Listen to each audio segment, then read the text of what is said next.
한국의 체육 정책은 국가 정책의 한 분야로서 정치, 경제, 사회, 문화 등 다양한 사회 제도와 상호작용하며 발전해온 역사적 산물이다. 정책의 목표는 크게 대내적 측면과 대외적 측면으로 나눌 수 있다.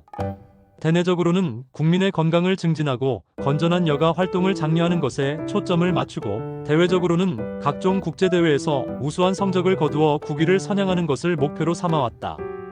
초기에는 정부가 정책 전반을 주도하는 하향식 탑-다운 방식이 주를 이루었으나, 최근에는 작은 정부를 지향하는 사회적 기조에 따라 정부의 직접적인 개입을 줄이고 민간 부문과의 협력을 중시하는 거버넌스 개념이 강조되는 추세로 변화하고 있다. 이는 정책의 수립과 집행 과정에서 다양한 주체들의 참여와 협력을 통해 효율성과 민주성을 제고하려는 시도이다. 이 글에서는 대한민국 스포츠 정책이 체력은 국력이라는 구호 아래 국가 발전의 도구로 여겨지던 시기부터 모든 국민의 기본권으로서 스포츠 복지를 지향하게 되기까지의 역사적 발자취를 시대별 변천 역대, 정부별 정책 기조, 그리고 행정 조직의 변화를 중심으로 구체적으로 서술하고자 한다. 해방 이후 초기 한국의 체육 행정은 정부의 직접적인 개입보다는 민간단체에 의해 주도되는 양상을 보였다.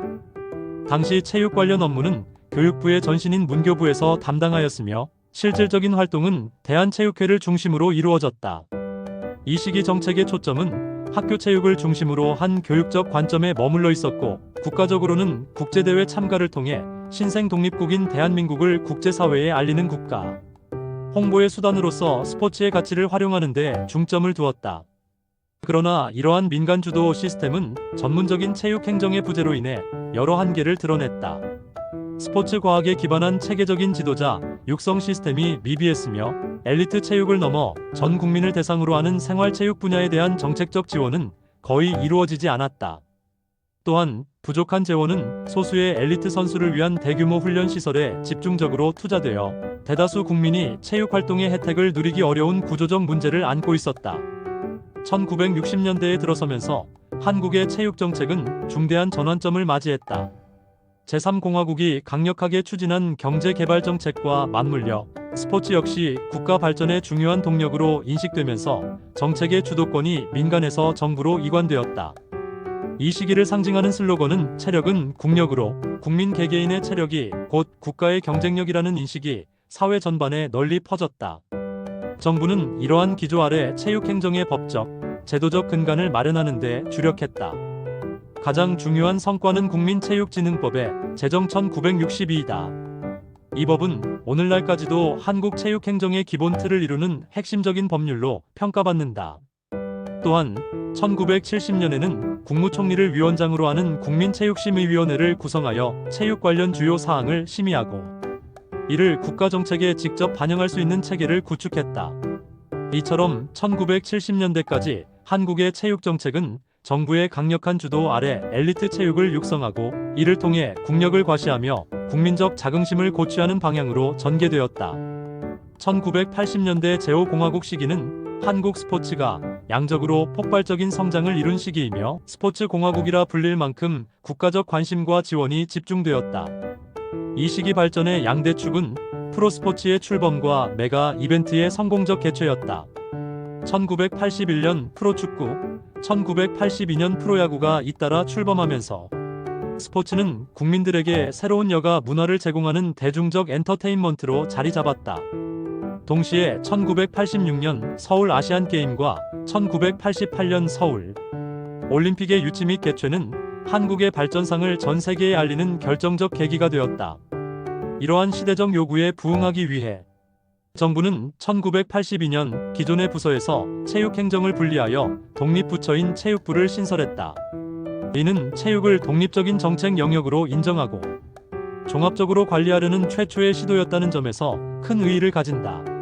하지만 체육부의 행정력 대부분이 양대 국제대회를 성공적으로 준비하는 데 집중되면서 국민 전체의 건강 증진을 위한 생활체육 활성화 정책은 상대적으로 후순위로 밀리는 한계를 보이기도 했다. 1988년 서울 올림픽의 성공적인 개최는 한국 사회에 큰 변화를 가져왔다. 국민 소득이 향상되고 건강에 대한 관심이 증대되면서 엘리트 체육 중심의 정책에서 벗어나 하는 스포츠로서 생활체육의 중요성이 부각되기 시작했다. 이러한 사회적 분위기 속에서 정부는 1990년 국민생활체육진흥종합계획 일명 호돌이 계획을 수립했다. 이는 생활체육진흥을 목표로 수립된 최초의 국가 종합계획으로 전국의 체육시설 확충, 다양한 프로그램 개발, 전문 지도자 양성 등 종합적인 내용을 담고 있었다. 이듬해인 1991년에는 생활체육진흥을 위한 핵심 실행기구로서 국민생활체육협의회가 설립되어 국가 차원의 생활체육 거버넌스의 기본 틀을 구축하는 성과를 이루었다. 1993년 문민정부 출범과 함께 체육행정조직은 문화체육부로 새롭게 개편되었다. 이는 스포츠를 문화의 한 영역으로 인식하고 정책 기조 역시 기존의 전문체육 중심에서 벗어나 생활체육의 확산을 함께 추구하는 동반 성장 전략으로 전환되었음을 의미한다. 이러한 기조를 구체화하기 위해 제1차 국민체육진흥 5개년 계획 1993만 1997이 수립되었다. 이 계획은 국민체력 증진, 세계 10위권의 경기력 유지, 스포츠를 통한 국제협력 증진 등을 주요 목표로 설정했다. 특히 계획 기간 동안 당초 목표했던 예산을 훨씬 초과하는 4조 1293억 원의 재정이 투입되면서 한국 체육 재정의 규모가 비약적으로 확대되는 중요한 성과를 거두었다. 2000년대에 들어 한국 사회는 IMF 경제위기 극복, 주 5일 근무제 도입, 웰빙 웰-비잉 문화 확산 등 급격한 변화를 겪었다. 이러한 시대적 배경은 체육정책의 패러다임에도 근본적인 전환을 가져왔다. 정부는 작은 정부를 지향하며 체육정책의 지방화와 민간화를 적극 추진하였고, 정책의 목표 또한 국가적 성과보다는 모든 국민의 삶의 질 향상을 지향하는 스포츠 복지 개념으로 확장되었다.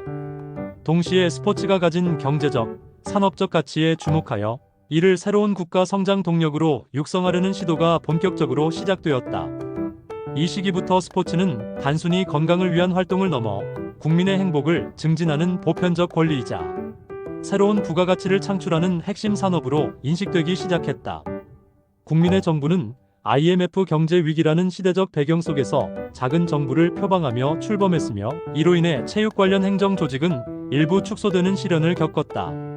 그러나 정책적으로는 사회 건강은 생활체육에서라는 국정과제를 설정하고 생활체육의 중요성을 강조했다. 이 시기 핵심 계획은 제2차 국민체육진흥 5개년 계획이었다.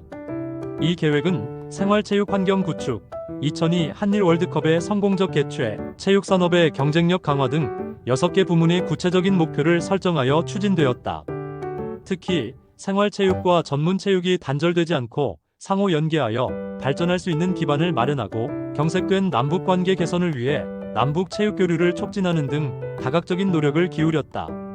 참여정부는 국민참여, 민간자율, 지방이항이라는 분권정책 기조를 체육 분야에도 적극적으로 적용했다.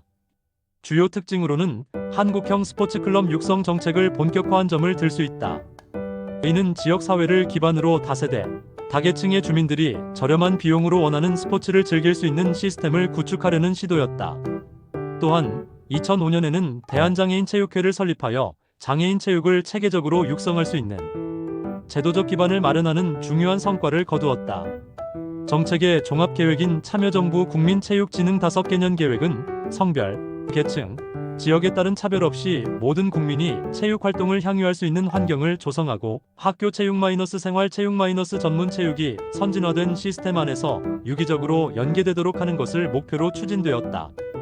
이명박 정부는 신나는 한국인, 스포츠로 신명나는 나라라는 정책 비전을 제시했다. 핵심 정책은 국민들의 스포츠 접근성을 획기적으로 개선하기 위한 15분 프로젝트였다.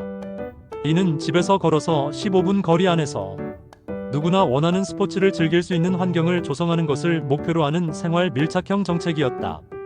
이와 함께 참여정부에서 시작된 지역 스포츠 클럽을 전국적으로 정착시키고 활성화하는 것을 주요 과제로 삼았다. 또한 학생 선수들이 운동과 학업을 병행할 수 있는 환경을 조성하여 학교 체육을 정상화하고, 장애인 및 사회적 소수자 계층의 생활체육 참여 기회를 확대하는 데 정책적 노력을 기울였다. 박근혜 정부는 문화융성을 국정기조로 삼고, 이를 바탕으로 스포츠 참가로 국민 행복을 지향하는 체육 정책을 펼쳤다. 대표적인 정책 계획은 스포츠 비전 2018이었다. 이 계획은 손에 닿는 스포츠, 뿌리가 튼튼한 스포츠, 경제를 살리는 스포츠라는 3대 추진 전략을 중심으로 수립되었다. 손에 닿는 스포츠는 국민들의 스포츠 접근성을 높이는 전략으로 종합형 스포츠클럽 조성과 국민체력인증제 도입 등을 과제로 삼았다. 뿌리가 튼튼한 스포츠는 저변 확대를 목표로 체육 영재 육성 및 국제 스포츠 전문 인재 양성을 추진했으며, 경제를 살리는 스포츠는 스포츠 융복합 시장 창출과 스포츠 기업 지원 강화를 통해 산업 활성화를 꾀했다. 이를 통해 생활체육 참여율 60% 달성, 스포츠 산업 규모 53조 원 달성 등 구체적인 목표를 제시했다. 문재인 정부는 사람을 위한 스포츠, 건강한 삶의 행복이라는 정책 비전 아래 모든 국민이 차별 없이 체육을 즐기는 스포츠 복지국가 구현을 최종 목표로 삼았다. 이를 실현하기 위한 청사진으로 2030 스포츠 비전을 제시했다. 이 비전의 핵심은 기존의 분절적인 스포츠 시스템에서 벗어나 스포츠 클럽을 중심으로 학교 생활 전문 체육이 유기적으로 연계되는 선순환 시스템을 구축하여 한국 스포츠의 체질을 근본적으로 바꾸려는 시도였다. 세부적으로는 신나는 스포츠 생애주기별 맞춤형 프로그램 제공, 함께하는 스포츠 소외계층 지원 및 남북 교류, 자랑스러운 스포츠 공정성 확보 및 산업 육성, 풀뿌리 스포츠 민주적 거버넌스 구축 등 4대 추진 전략을 설정하여 정책을 추진했다. 윤석열 정부는 국정과제로 모두를 위한 스포츠, 촘촘한 스포츠 복지 실현을 내세웠다. 주요 정책으로는 운동하는 국민에게 스포츠 마일리지를 제공하거나 관련 지출에 대한 소득 공제를 추진하는 등 국민들의 스포츠 참여를 유도하기 위한 직접적인 인센티브 제도를 도입했다. 또한 국가대표 선수의 위상을 강화하고 체육인 전반을 위한 복지 체계를 구축하는 등 전문 체육 환경을 개선하는 데에도 관심을 기울이고 있다. 지역별 특성을 살린 스포츠 도시를 육성하고 스포츠 관련 R&D 지원을 확대하여 지역 균형 발전을 도모하는 것도 특징이다. 가장 큰 성과는 스포츠 기본법의 시행 2022.2, 11, 과 이에 따른 국가스포츠정책위원회의 설치이다.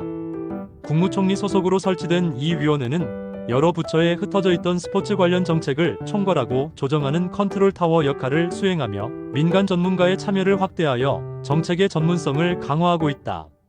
정부는 이러한 정책들을 통해 2027년까지 생활체육 참여율 69%, 스포츠 산업시장 규모 100조 원 달성이라는 구체적인 목표를 향해 나아가고 있다. 체육행정을 담당하는 중앙정부 조직의 위상과 규모는 그 시대가 스포츠에 부여하는 가치와 정부의 정책적 우선순위를 반영하는 거울과 같다. 한국의 체육행정조직은 시대의 요구에 따라 독립과 통합, 확대와 축소를 거듭하며 변화해왔다. 대한민국 정부 수립 초기 체육행정은 미군정청 문교부 산하의 체육과천 946에서 시작되었다. 이후 1961년에 체육국으로 승격되며 규모가 확대되었으나 여전히 교육행정의 하위 분야로 취급되었다. 체육행정이 독립적인 위상을 갖게 된 결정적인 계기는 1986년 아시안게임과 1988년 올림픽의 유치였다. 두 거대 국제대회를 성공적으로 치러야 하는 국가적 과제에 직면하면서 정부는 1982년 독립부처로서 체육부를 신설했다. 당시 일실 3국 187명이라는 대규모 조직으로 출범한 체육부는 독립부처로서 체육정책을 종합적으로 기획하고 추진하는 강력한 권한을 가졌다. 1990년대에 들어서면서 체육행정조직은 잦은 변화를 겪었다. 1990년에는 청소년 관련 행정기능이 더해져 체육청소년부가 출범했으며 1993년 문민정부 출범과 함께 문화부와 통합되어 문화체육부로 재편되었다. 이는 체육을 문화의 한 영역으로 포괄하려는 정책적 시도였으나 독립부처로서의 위상은 약화되었다. 체육행정이 가장 큰 시련을 겪은 시기는 1998년이었다. IMF 경제위기 속에서 단행된 강력한 정부조직 축소기조에 따라 기존의 문화체육부는 관광기능이 더해져 문화관광부로 개편되었고, 이 과정에서 체육 담당 부서는 2국 7과에서 1국 3과로 대폭 축소되었다. 이로 인해 체육행정의 기능과 위상이 크게 위축되는 위기를 맞았다. 이후 2008년에 이르러서야 현재의 문화체육관광부 체제가 확립되었다. 이러한 행정조직의 변천사는 몇 가지 중요한 시사점을 던져준다. 첫째, 조직의 위상 변화는 시대적 목표를 반영한다. 독립부처였던 체육부 시기에는 국위 선양이라는 국가적 목표가 최우선이었음을, 타 부처와의 통합 시기에는 문화, 관광, 여가 등 다른 분야와의 연계가 중시되었음을 알 수 있다. 둘째, 정책 영역의 확대를 보여준다. 시대가 흐르면서 생활체육과 스포츠 산업과 장애인 체육과 등 전문 부서들이 신설된 것은 체육 정책의 범위가 엘리트 체육을 넘어 국민의 삶 전반으로 확장되었음을 증명한다. 셋째, 정부의 국정 철학에 직접적인 영향을 받는다. 행정 조직의 확대와 축소는 국가의 경제 상황과 해당 정부가 추구하는 국정 기조에 따라 민감하게 반응하며 변화해왔음을 확인할 수 있다.